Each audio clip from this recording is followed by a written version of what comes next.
Hello friends, welcome all of you to iVision. Today we are at Victor's Way, a place in Roundwood in County Wicklow, and this place is actually very unique because as you can see we are in the midst of around 15 Indian sculptors in an area bound by around 22 acres of land.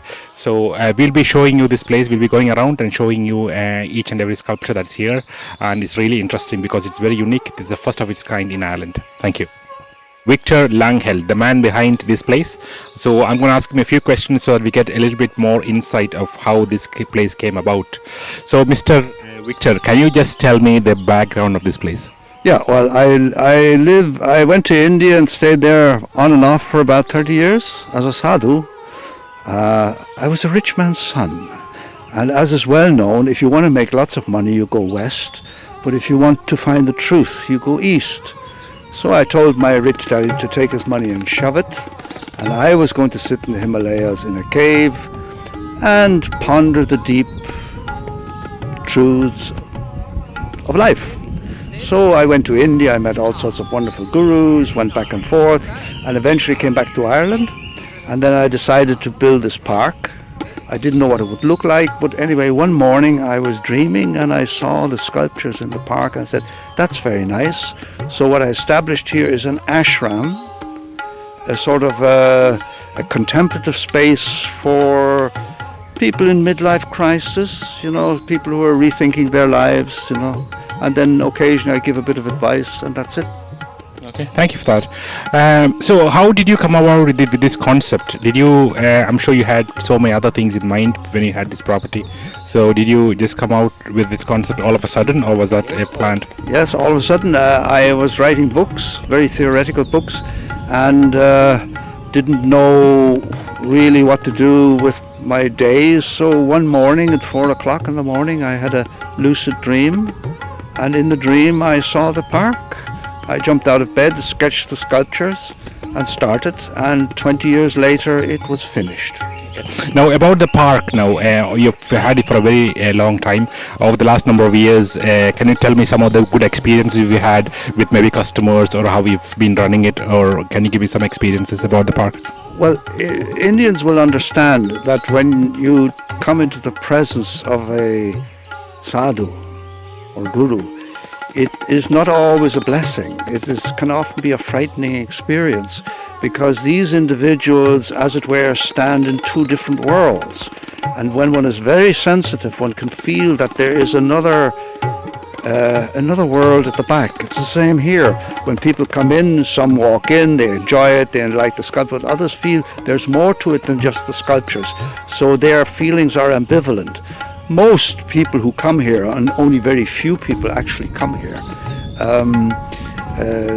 they find it extraordinary, and when they go out they shake my hand and say it's been a wonderful experience. Mind you, those that hated it don't actually tell me about it, but it's to be expected.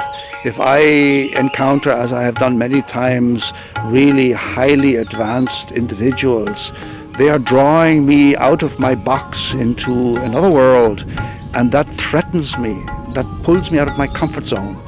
And partly this park was done to actually pull people out of their comfort zone so that they can see more and begin to experience more of life, and maybe that will help them. Talking about the sculptures themselves, they seem to be really big-sized sculptures. How did you manage to mobilize them to this place? When we started, we wanted to do them small, but then I decided, no, we do them large. Having designed the sculptures, I went to Mahabalipuram in Tamil Nadu and found 3 individuals who were prepared to set up a workshop dedicated to producing these sculptures. And then we did approximately 1 a year. So the Ganeshas would weigh somewhere between 4 and 6 tons, black granite. All were made in Mahabalipuram. And some were done as models only, and they were then cast in bronze, but the casting was done in Germany. But it was a major operation, a lot of logistics with containers and ships and shipping. So it wasn't, but this is part of life. But in the end, it was worth it. You've actually done all this after your experience back in India, isn't it? So it seems like you have had profound experience there.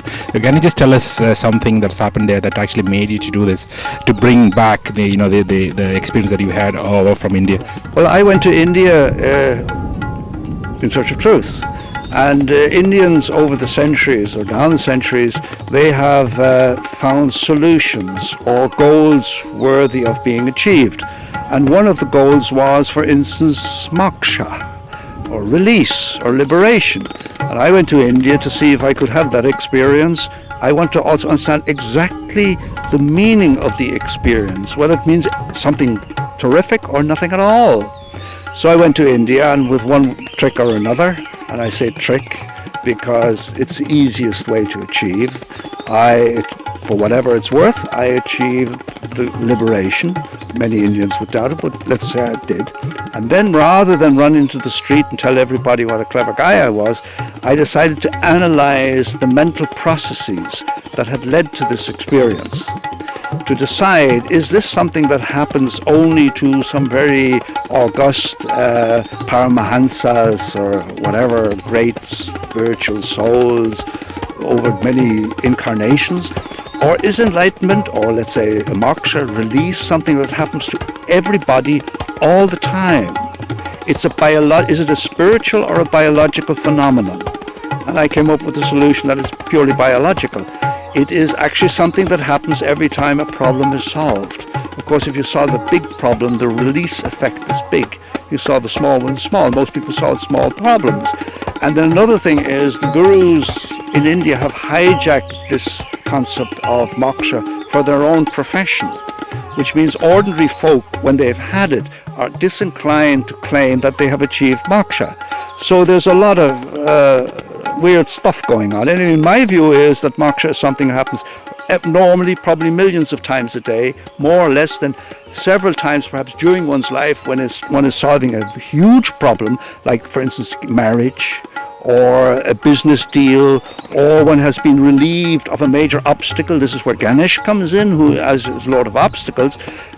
Something is really, one has this sense of floating, of being at one with the universe, because in the moment of release, the mind is fully concentrated into a single point, at which point the brain superimposes perfection on the object and on the whole world surrounding the object. And that, of course, is the goal of yoga.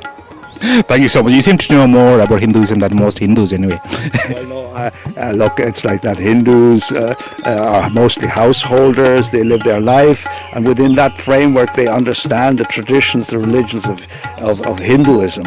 I was more interested in what the Upanishads said, what Shankara said, what meanings there were in the deeper or the more hidden aspects and this is not a hidden aspect of Hinduism. This is the hidden aspect of all religions, all systems everywhere. In India, they're called Hinduism. We are in Western culture, mystics or people like myself are actually working on the same problem.